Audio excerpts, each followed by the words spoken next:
One can only belong to one coven at a time. This is Yeah. one of the things that it's absolutely true, and it is taught in every Alexandrian, well, we hope. We hope it's taught. It's Yes. taught in every coven, Alexandrian coven. I was taught that, you were taught that, many others were taught that, and this is something that is very clear to us since the beginning of time. Yes. So when we say that we can only belong to one coven at a time, it implies logic and understanding on why, right? Because it's pretty much it's a simple understanding. You can well, first of all, it's time. You don't have time to attend to 2 Sabbats, Yes. So at the there's that. same time. Yeah, What are there's you gonna do? exactly. So there is that, like, practical element, right? Exactly, That yes. you how are you going to be able to attend to all of the rituals physically? How can you Yeah. fit that into your schedule? Yes, and Yeah. then the second one, it's the work and the development of the work that you do in the coven. There's more reasons, of course, we're not gonna point them out because they're taught to initiates, but the rest of them are very logical as well. So I think that it's pretty, clear, I think, this understanding of one can only belong to one coven at a time, as well as we can only have one teacher at a time. And this is because of the confusion that can come about in terms of if you have more than one person, then it's very difficult to manage the training. So that's one of the things. Do you agree with it? I mean, you have to agree, but it's not Exactly. I don't really agree. agree. You But no. you should belong to 15 covens at one time, always. Why not? Of course, because I can't imagine, practical purposes aside, yes, there's going to be different philosophies involved, right, with those various covens, because I'm assuming Mhm. that the person is not going to be, well, I don't know. Is the person in 5 different Alexandrian covens? I don't think I've ever met anyone in multiple Alexandrian covens, but I've certainly met people who attend multiple traditions. This is general for the craft. If you have, and then people can ask this, right? I wouldn't. This is the reason why I don't have out of court. And out of court, for those who don't know, it's a group that it's mainly led by the people that have this other coven. So if there is a group, a Gardnerian or Alexandrian group, they will have an outer court or a group of non-initiates. No. That can practice some type of craft. I don't even know what to say about this. And they can actually have the flavor of the tradition, which is really not what I would do. But anyway, so, No, because um you have to then reteach them everything. I don't really understand. And I guess I'm speaking out of ignorance because I've never been part of an outer court. I've never run an outer court, but from what Right. I gathered, right, I don't understand. It's like witchcraft light, Lite. And yeah, and I guess maybe it's a proving ground as well to test Yes. the commitment Yeah. of would-be initiates, but you can't teach them anything real in terms of how you actually practice the craft. So it's almost like this holding zone or holding area. It's like, an airplane that is just having to circle the airport, just waiting desperately, right, to land. And then once landed, then you have to, like, I guess, retrain the person in the secrets of the craft. And it's just a waste of time. It's weird, isn't it? And it's control as well. They're controlling these people and say, "Oh, if you behave, you will get in." I mean, it's just, horrendous. And then I know other stuff that it's even worse, which is like, it's not an outer court, but they disguised it as an outer court, but you'll have to do this course with them in an outer court where you have to pay Oof. because it's a one-on-one whatever, Yeah. and then if you pass or if you whatever, then you will get in. So, yeah, well, you don't pay for the initiation, but you pay for this course. What is the difference, really? There isn't. Yeah. So there's a lot of things that we need to be very careful. One of the things that I wanted to mention here is that there is no payment whatsoever for anything None. required. No. for initiation, for training, none. There Exactly. are things that you bring in, you will bring flowers, you will bring things like that, but there is no payment whatsoever. So if somebody is asking you, "Oh, yes, we will admit you to the outer court, but then you'll have to pay this course or that Yeah. course or whatever, because we're doing workshops or whatever it is." No, Yeah. it shouldn't be like that. And If we are it speaking and we're speaking Gardnerian and Alexandrian Yes. specific. We're not speaking for other outside traditions. No. Like, so I think like the Cabot tradition, for example, there is a payment.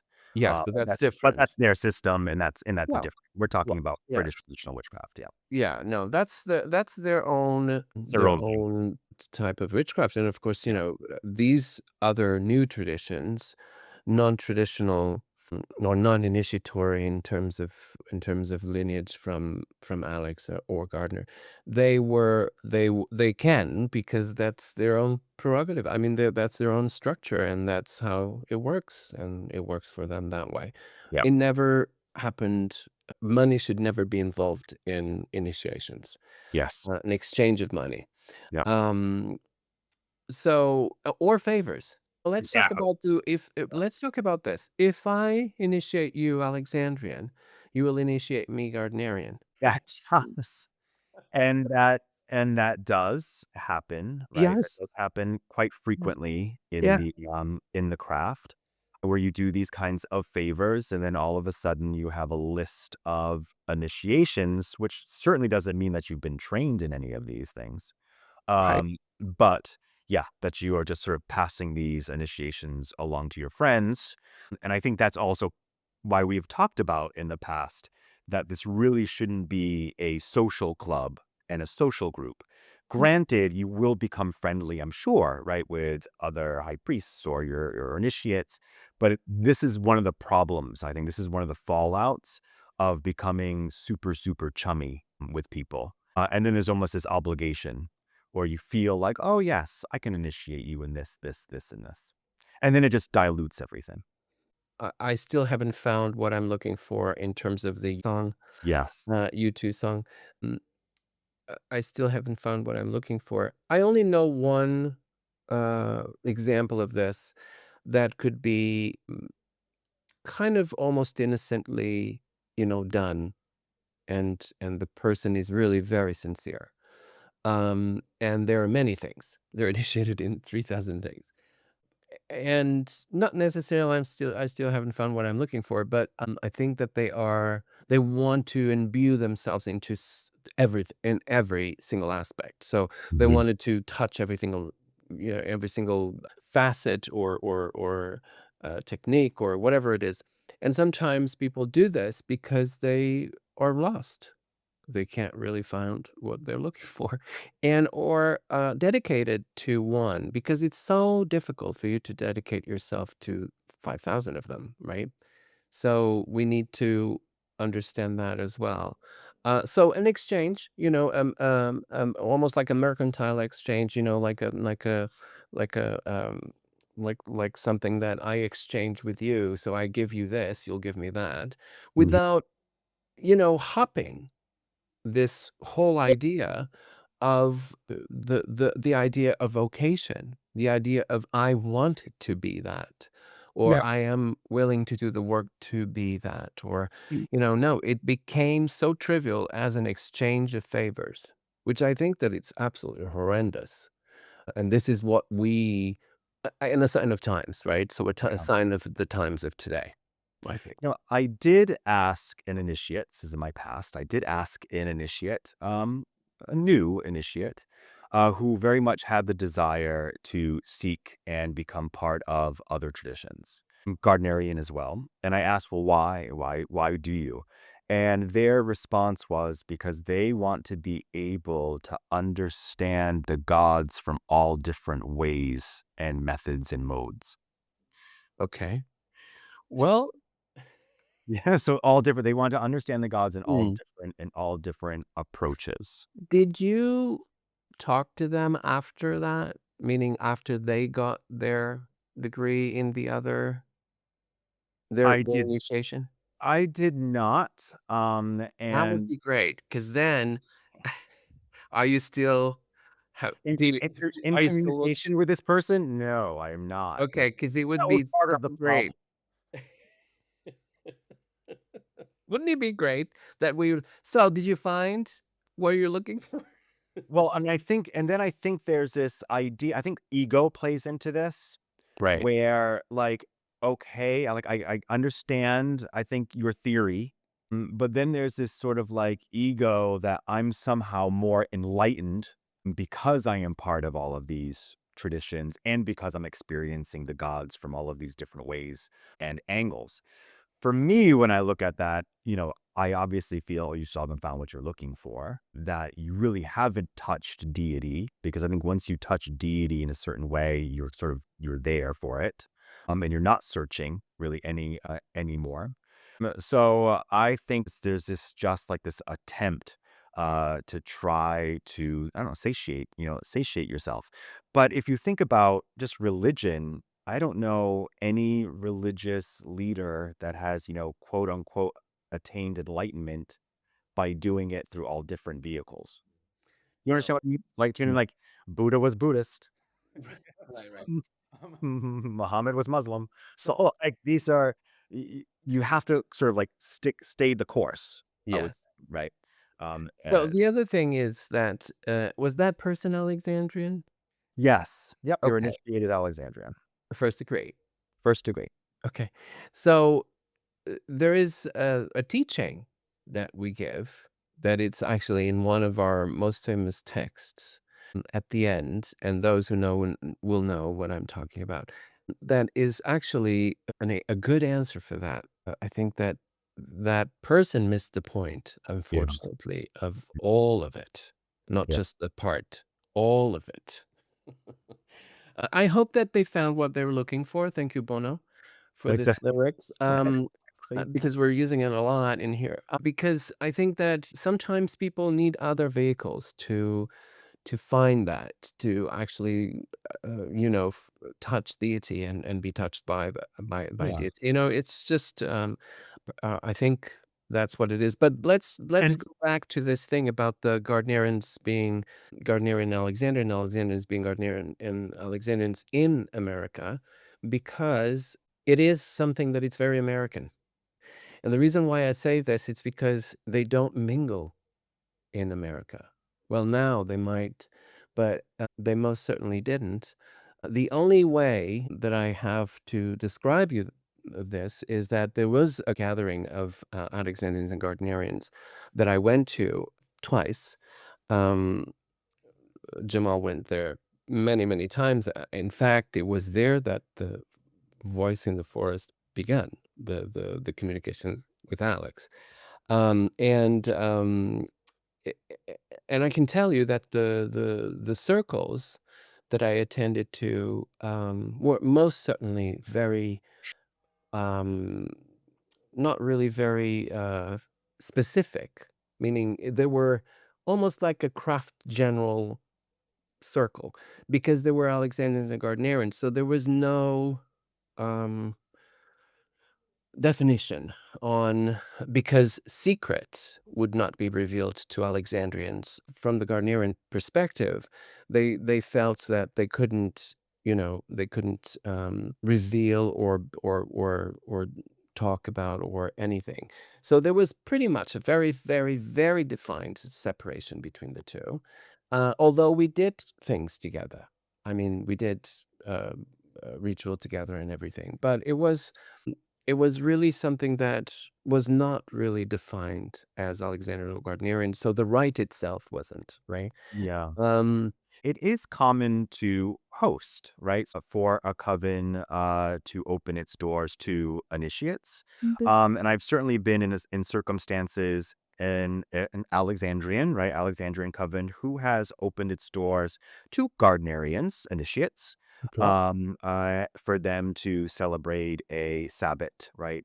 For example. And there was no real hiding, right, of anything in terms of what we do in our circles. But I have not, in my experience, had any reciprocation, meaning I've never been invited to a Gardnerian circle. Although Alexandrians seem to be a little bit more open. Is that have been your experience? Alexandrians are very generous. Alex was very generous, Maxine as well. So we're always very generous. We didn't really hide anything from anyone. If anything, we would just ourselves. If you're coming to uh, an Alexandrian circle, I'm not doing it differently. I'm not necessarily explain to you exactly and why we did this and this and this, and then it's Yes. not my Mhm. place to do that either Exactly. if you Yeah. don't ask for it. Yeah. But still, I don't do that. I don't actually, but I have had Gardnerians in circle with me. And, yeah, I don't hide anything. I don't really, they might ask a question in the end about a specific moment of ritual that they liked or that they found that was interesting or fulfilling, and we'll talk a little bit about it. But explanations will not be given to but I will open my circle to them, or Yeah. to whomever I want to, but but to I have no problem on having Gardnerians in my circle at all. I don't find as well, and as you do, I don't find that that is what I've experienced or that I know of around me. Um, Generosity of the uh Gardnerian circles is not that, known Yeah. as we do. So there were modifications on those circles, because there was, a mingle of Alexandrian and Gardnerians. And I'm not being critical. Do you know what I mean? I don't want to. No, it's Not. just a I'm not fact. being It really offensive. is. I'm Yeah. trying to be offensive to Gardnerians. Like, how dare you not No. do? No. That's fine. You can do. You can do what you do. How I just dare want to. you? I just. It's just one of those things where, like, yes, Yes. Gardnerian and Alexandrian, we really are not the same in No. terms of how we approach the craft. No, we're not. And so, just to close the thing, this whole thing about people searching for Alexandrian and Gardnerian initiations in the United States, either they begin as a Gardnerian or as an Alexandrian, then they go into the other, is because of this. Because people are not really there is not the notion that, for instance, in the UK, there is this notion that everybody is of the craft. There's no you know, I think that in America right now, people are beginning to think about this, but there are very conservative Gardnerians that will never, ever accept Alexanders in their circles, and that's their prerogative. That's fine. Yeah. But there is a divide. There is a divide and needs to be acknowledged and needs to be said. Yeah. We're not all friends, and Yeah. we're not. And there is this idea recently in recent years, oh, we're all the same, we're all very, chummy chummy. It isn't uh, uh, general. It Yeah. isn't really general. It is probably one or two groups that do that, but that's not the consensus of everybody, and that's certainly not of the Gardnerians that I know. So it really is different in the United States. So there is this particular detail in terms of why people in the US search for or want to be of both Gardnerian and Alexandrian. So it's a little logistical, right? So getting back to what you're saying, Gardnerian and Alexandrians are not similar. They're very different. We have similar things, but I think that we have to really be clear in this idea that we do differ philosophically, ritualistically, I mean, in the way that we do magic as well. There is a lot of differences. And we can only talk about this idea of the foundations of the training, or the foundations of the practical things, the ritualistics, the foundations of the idea of the craft, the foundations on how to bring people in, initiatory, admission. Things like that are very, very different. We can't really say that we are similar. However, initiation is initiation, and that's true. People also say, and this is another thing, have you heard about this? That we're all initiated into the craft when we are initiated, regardless, Gardnerian and Alexandrian. We're all initiated into the craft. There's nothing that nobody's saying to you that you're being initiated Alexandrian or Gardnerian. Have you heard about this? I have heard about this, Yeah. and that's actually not true. No, it isn't. It isn't true. That actually isn't that yes, that isn't true, and I think this is a complicated topic, right, Kerrigan? Because I think what we're saying, yes, there are fundamental similarities between Gardnerian and Alexandrian. And I don't think I'm breaking any oaths, right, by saying that, both of us worship a moon goddess and a horned god, right? Both of Right, us right. we cast circles, right? So therefore, yes, there's all of that foundational building block material that we share. However, that's where it really kind of ends, right? Exactly. Right. So that's where it really ends because we actually do all of those things slightly differently. And we do it with different philosophical understandings and intentions, why we do, right, what we do.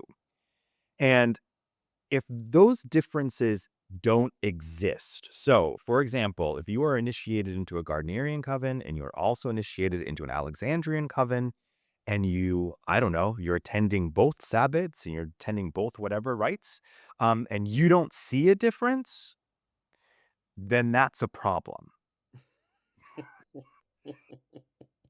And I think when it goes back to your circle of Gardnerians and Alexandrians, and it was just this kind of like, I don't know, chicken broth experience that, was palatable to everyone.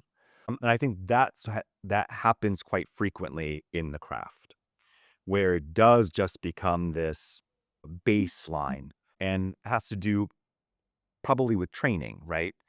Because there really should be a difference between both traditions, and you should feel it and you should understand it.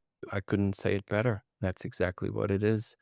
When we have this idea that there's little difference between us, it depends also on who's talking and what their measure for this is. Because if their experience, as you said, is that everything is the same, because they really don't see any difference, one of the covens is not practicing what they should be practicing, Yes. basically, and foundationally, I'm talking about, in their circle. So it's either the Alexandrian that it's actually practicing Gardnerian instead of Alexandrian, or is the Gardnerian that it's actually practicing Alexandrian instead of Gardnerian. So it's either or. And that's the only explanation I have for people to say that we're very similar.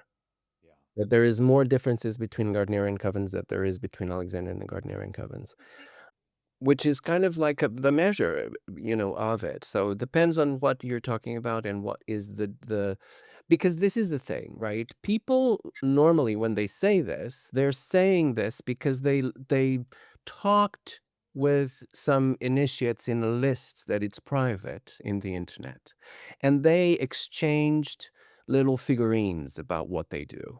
Yeah. And this is a thing also now that people do. It's that they exchange little things like I do this way. How do you do? Oh, I do that way. So there's no respect whatsoever for the teaching and for the teacher and for how we actually pass down things. So there's comparisons. People are uh, prone to Comparing. comparing their practices.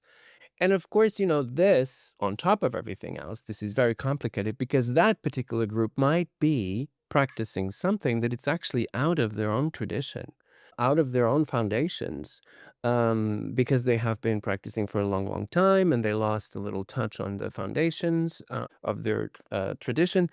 And that's another layer of confusion. But, you know, normally this is when this comes out of this, which is exchanges in private forums in the internet, where the initiates will compare what they do and how they do it in Gardnerian and versus Alexandrian or whatever.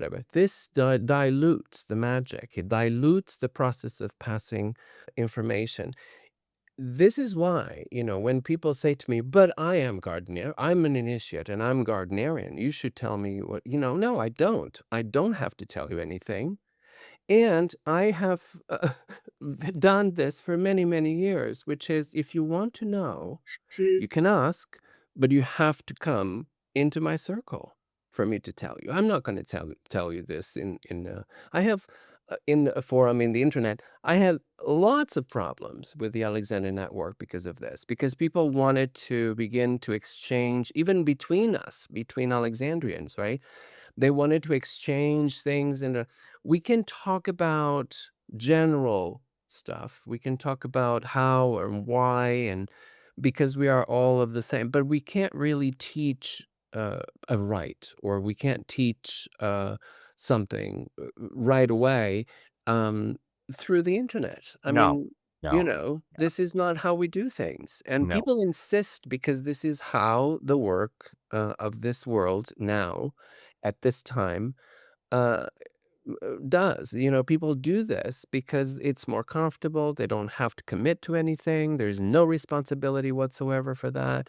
And then we return again on that thing that we talked about, which was the rite of sending forth by day and night, where people are doing 3,000 of them without having any clue what they're actually talking about, you know, Yeah. because they haven't received the training. So training for me, it's really, you know, it's really essential, I think. Absolutely. And this is, also really good for, I don't know who listens to us, Kerrigan, but if there are any seekers who are out there too, and you're seeking, right, seekers should really understand that there are philosophical differences between Alexandrian and Gardnerian. And when they are speaking to priesthood, Gardnerians or Alexandrians, and they're asking questions of that individual, and if they ask questions about, well, what are the differences or whatnot, and if the response is we're basically the same, and Alexandrians only burn more incense than we do, or polish metals more than we do, then that's a red flag as well, right? So in the sense of that teacher, that initiate really doesn't understand the differences between the traditions. The other thing that I think that it's a good thing for us to talk about, it's this notion of, oh, just grab the coven that it's near you, regardless if it Well, is Alexandrian and Gardnerian. What do you think about this? I think that's, and these are the pitfalls and traps that seekers can very easily fall into, because seekers are, hopefully, they're eager, and they have a calling, right? They have that vocation, and they want to be part of something like this. And then it's sort of very easy to just want to go into the nearest coven, whether it be at Gardnerian or Alexandrian, and they get sort of wrapped up into that. And oftentimes I don't think it works. Do you know what I mean? When they are initiated into that group. Here, what was the question? What No, was the question was, it wasn't a question. It was like, just, do you agree with this? Which is when people say, oh, don't think about, oh, I want Alexandrian the or I want Gardnerian because I Yeah, no, feel don't. No, you that need to that know. is, yeah, Yeah, I yeah. don't agree, right? No, you need to have you need to read, right? And you need to know that there are differences between the two. And I think that's your job as a seeker. You should know very definitively what you are looking for. So I don't agree that you should just pick this sort of just willy-nilly based on convenience of what's next to you. If you have to travel afar, then you need to travel. Then you need to travel afar. I also, and I would like to hear your comment on this, and then I would just follow that up with, what about different lines, right? So therefore, yes, maybe they know they want to be Alexandrian, but then there's different lines within Alexandrian. Should they just hop into any Alexandrian coven? Well, not all Alexandrians are the same, clearly. Nope. Clearly. Um, and not all Gardnerians are the same. So I'm Here. sure. So once you decide which one you want, because you read things and you informed yourself of the whatever it is that you wanted to inform yourself of, and that you feel that is really something that you want to put in your pocket to decide afterwards which one you want to pick. Um, Either be history or, facts about the tradition or whatever it is, pictures or whatever it is that books that have been written about it. Whatever it is, after this, then you have to choose which one. Which coven do I want to be initiated in? Mhm. Uh, is it the down the road because it's down the road? Yep. Or do I really want to look at what that coven I'm going to talk with several covens, and then I'll decide by what they say. Mhm. Because, when they come to me, for instance, I always ask them, to go and search for others, unless there is no others. But Wa but just go and find some other and ask questions, ask who they are and ask what they do and have an informed opinion about what you want. Mm, it's very interesting because, this thing about the lines, there's a whole resistance about the lines. And because lines bring a lot of disrupt and all of that, and ego and all of these things.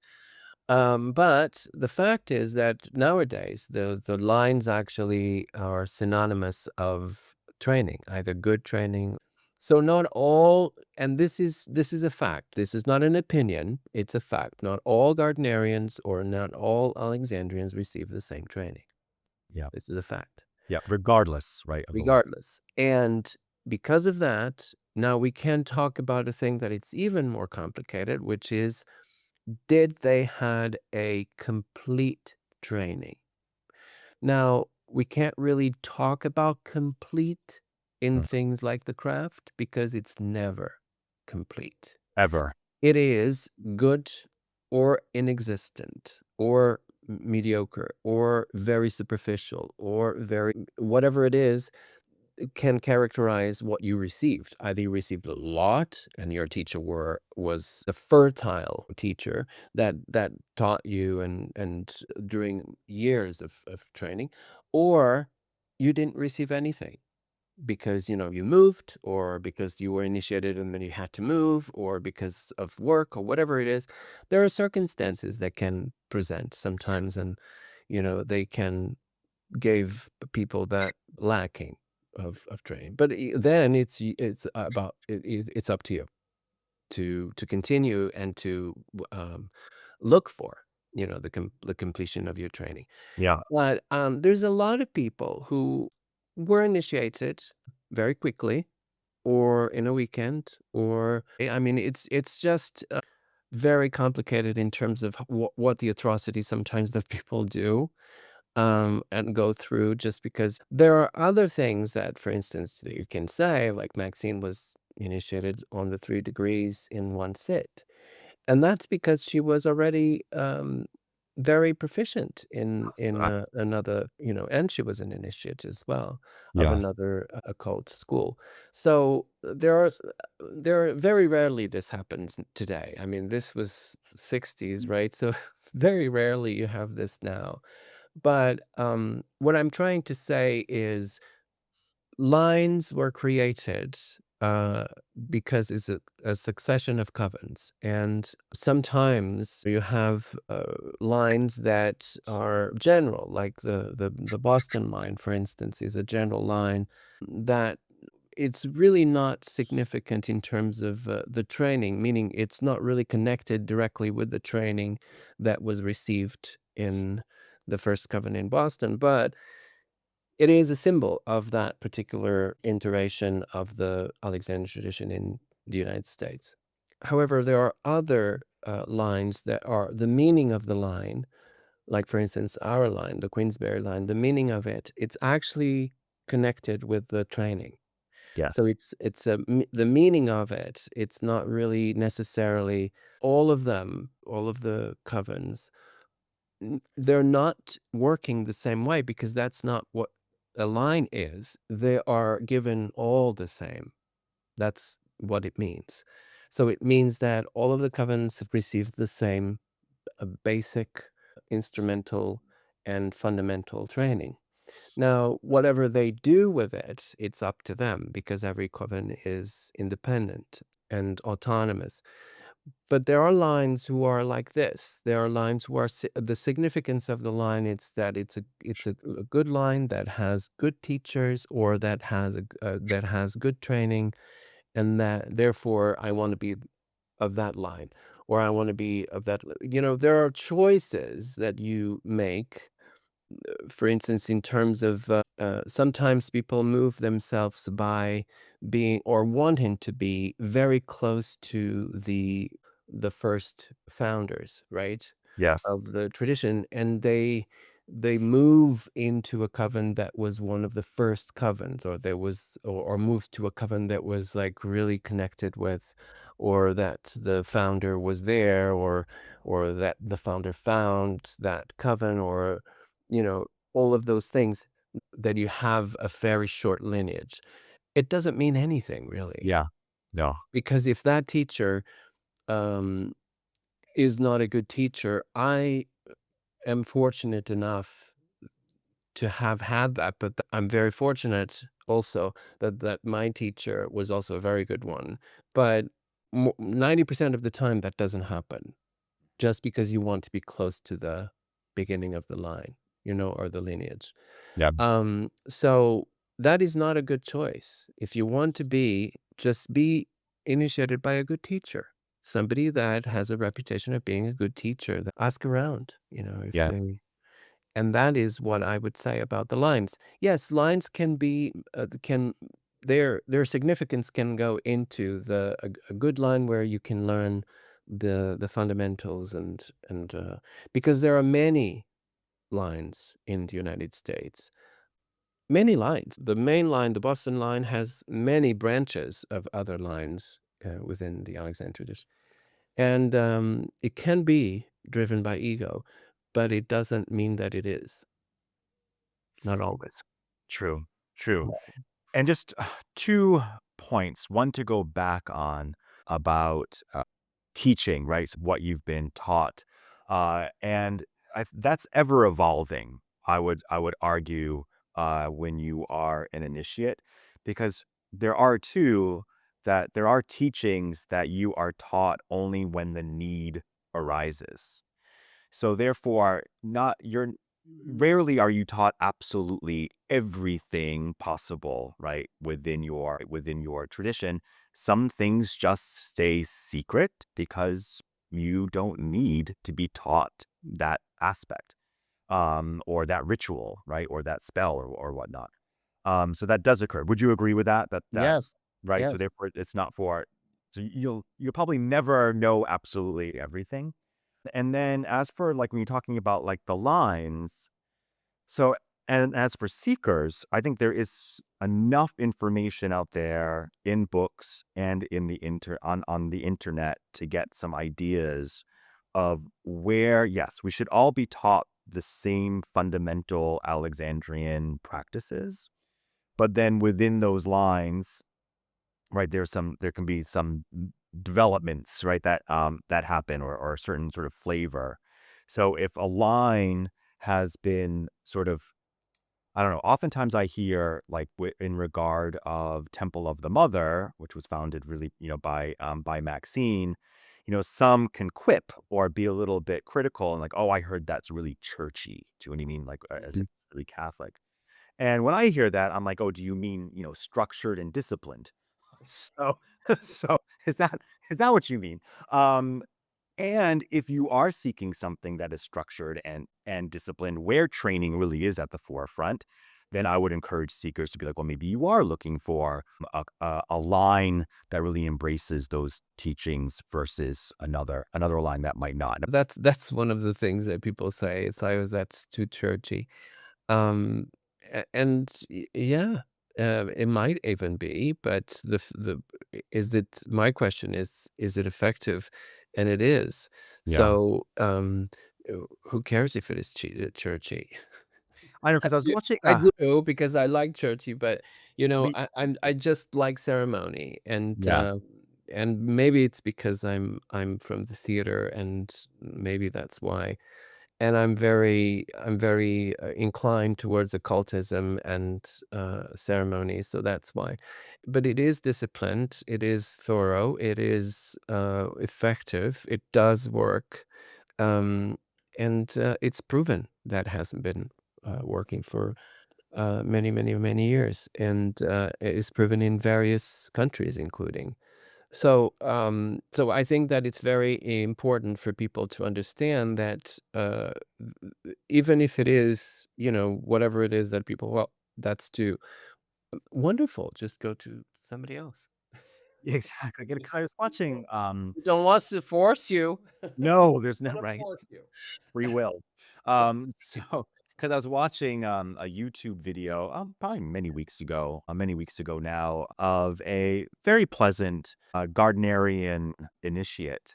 Yes, And I think he was talking about, the differences between Alexandrian and Gardnerian and kind of sided on the fact that there really isn't much difference between the two, which of course I think we're arguing against right now. yes. And then Didness, I think, made a comment in terms of he found it silly that one would prefer one line over another. It isn't silly, and, well, good for him that he have that opinion. Hopefully, it's an informed opinion. But it doesn't sound like an informed opinion Yeah, because it doesn't sound like he actually had contact with different lines and or people that are in different lines that could maybe informed him a little better about what are the differences between, and well, not really informed about the differences, but informed him about what the line does yeah, and what the line or the teachings of the line, not the line, but the teachings of for the teaching. line, you know, and then he would conclude, like we all do, that it does matter.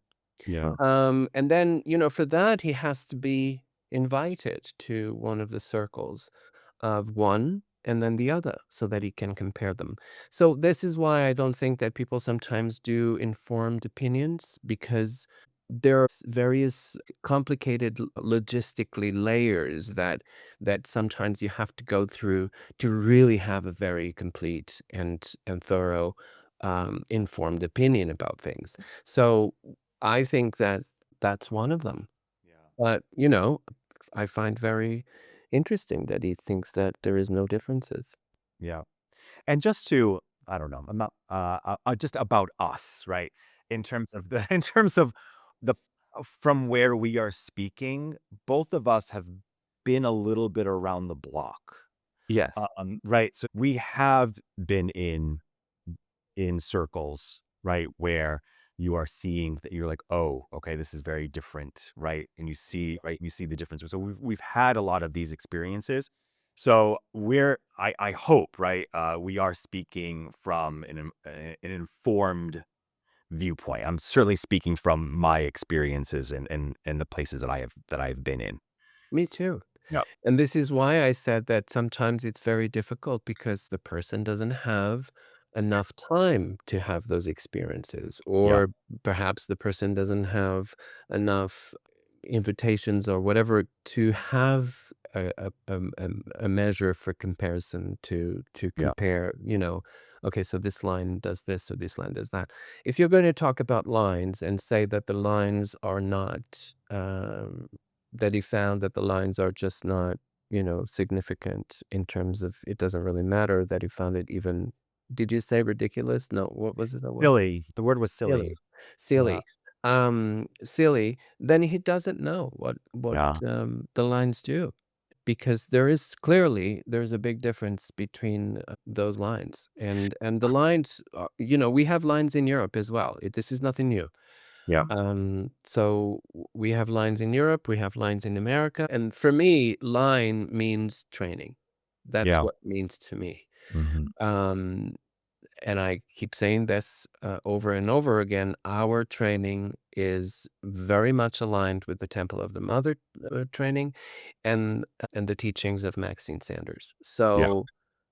So, for me, Alex and Maxine, but more Maxine because it's Temple of the Mother. But the thing is, for me, this is very different from somebody that, was trained in the Boston line directly, for instance. Absolutely different. Yeah. How do I know this? Because I was initiated in the Boston line. Exactly. I Yes. was trained in the Boston line, and I know that it is different because I actually have to do the whole process of adjusting all of the things that I was taught in the Boston line to the teachings of Maxine. She was very generous. She actually guided me into adjusting all of the things that were either lacking of understanding or they were missing or they were, all of that. So I have that experience. I don't think that that person has, because if it says that it's silly, it's probably because it didn't had the opportunity to do the comparison. Yeah, and, are we just too darn serious, Kerrigan, about everything? Because No, we're not. I don't find any of it silly. Do you know what I mean? Like, I don't find No, any me neither. I don't like know why would you think that it is silly to choose between one thing or the other. I mean, Yeah. if you have to choose something, you have to know what is on one and on the other. And I would hope that people would choose wisely, right? So, in terms of these things, we're not choosing between the salad and spaghetti and meatballs. We're choosing between something that will have an imprint on your spirit for the Yeah. rest of your life. I Yeah, mean, it's like choosing a school to attend. Do you know what I mean? It's like choosing I college, I right? would think so. I would think so. Information about what the teachings are, and nobody can say, "Oh, it's silly," between choosing between being taught by Maxine Sanders or by, somebody else. I mean, No. really? No. You think that it's silly? Yeah. So it's not silly. I think that people need to begin to think about when they're talking, they need to be informed about what they're saying because it sometimes it gets very confusing and they're actually doing this for millions of people sometimes and it's here we are correcting sometimes things that have been said for years and years and years and here we are correcting them Yeah. because of that. And this is one of the things that we wanted to do in For Coven's Sake is actually to correct Yeah. some of the things that are being said in the internet for millions of people so that people can actually have a serious account of. I'm not saying that the others are not serious, but what I'm saying is that sometimes information, for me, information has to be factual, has to be proven, has to be. I'm pretty much like a journalist, like an investigation journalist. But, Yeah. I just want things to be accurate. And if you don't have that, then your assertions are really loose. They don't really hold. They don't Yeah. sustain themselves.